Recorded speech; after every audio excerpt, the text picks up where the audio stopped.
पंचविंशो अध्याय गोवर्धन धारण। श्री सुखदेव जी कहते हैं, परीक्षित, जब इंद्र को पता लगा कि मेरी पूजा बंद कर दी गई है, तब वे नंद बाबा आदि गोपों पर बहुत ही क्रोधित हुए। परंतु उनके क्रोध करने से होता क्या? उन गोपों के रक्षक तो स्वयं भगवान श्री कृष्ण थे। इंद्र को अपने पद का बड़ा घमंड था। वे समझते थे कि मैं ही त्रिलोकी का ईश्वर हूँ। उन्होंने क्रोध से तिल मिलाकर प्रलय करने वाले मेघों के संवर्तक नामक गण को वृक्ष पर चढ़ाई करने की आज्ञा दी और कहा, ओहो, इन जंगली ग्वालों को इतना घमंड! सचमुच यह धन का ही नशा है। भला देखो तो सही, एक साधारण मनुष्य कृष्ण के बल पर उन्होंने मुझ देवराज का अपमान कर डाला।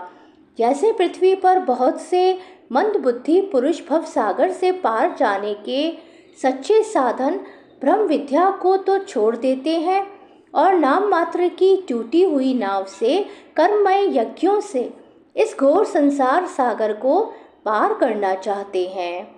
कृष्ण बकवादी, नादान, अभिमानी और मूर्ख होने पर भी अपने को बहुत बड़ा ज्ञानी समझता है। वह स्वयं मृत्यु का ग्रास है, फिर भी उसी का सहारा लेकर इन अहीरों ने मेरी अवहेलना की है। एक तो ये यूं ही धन के नशे में चूर हो रहे थे, दूसरे कृष्ण ने इनको और भी बढ़ावा दे दिया है।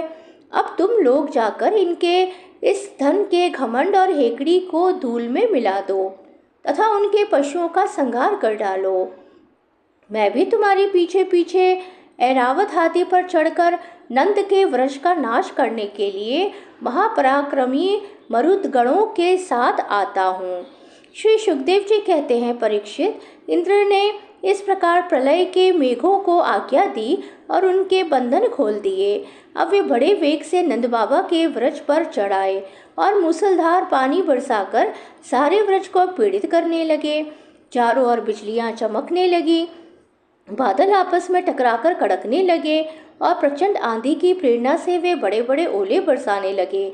इस प्रकार जब दल के दल बादल बार बार आकर खंबे के समान मोटी मोटी धाराएं गिराने लगे, तब व्रज भूमि का कोना कोना पानी से भर गया और कहाँ नीचा है कहाँ ऊंचा इसका पता चलना कठिन हो गया।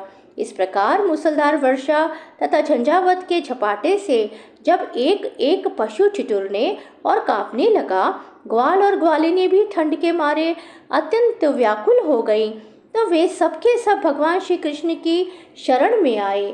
मूसलधार वर्षा से सताए जाने के कारण सबने अपने अपने सिर और बच्चों को निहुक कर अपने शरीर के नीचे छिपा लिया था और वे कांपते कांपते भगवान की चरण शरण में पहुँचे और बोले, प्यारे श्री कृष्ण, तुम बड़े भाग्यवान हो।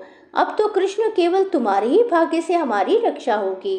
प्रभु, इस सारे गोकुल के एकमात्र स्वामी, एकमात्र रक्षक तुम ही हो। भक्त वत्सल, इंद्र के क्रोध से अब तुम ही हमारी रक्षा कर सकते हो। भगवान ने देखा कि वर्षा और ओलों की मार से पीड़ित होकर सब बेहोश हो रहे हैं।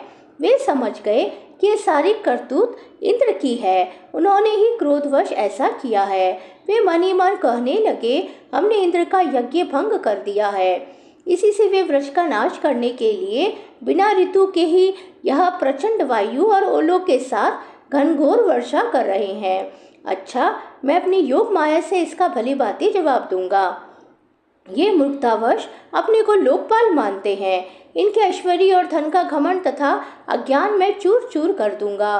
देवता लोग तो सत्व प्रधान होते हैं, इनमें अपने ऐश्वर्य और पद का अभिमान न होना चाहिए। अतः यह उचित ही है कि इन सत्व गुण से च्युत दुष्ट देवताओं का मैं मान भंग कर दूंगा। इससे अंत में उन्हें शांति ही मिलेगी। यह सारा ब्रज मेरे आश्रित है, मेरे द्वारा स्वीकृत है और एकमात्र मैं ही इसका रक्षक हूँ। अतः मैं अपनी योग माया से इसकी रक्षा करूँगा। संतों की रक्षा करना तो मेरा व्रत ही है। अब इसके पालन का अवसर आ पहुँचा है। इस प्रकार कहकर भगवान श्री कृष्ण ने खेल में एक ही हाथ से गिरिराज गोवर्धन को उखाड़ लिया और जैसे छोटे छोटे बालक बरसाती छत्ते के पुष्प को उखाड़कर हाथ में रख लेते हैं, वैसे उन्होंने उस पर्वत को धारण कर लिया।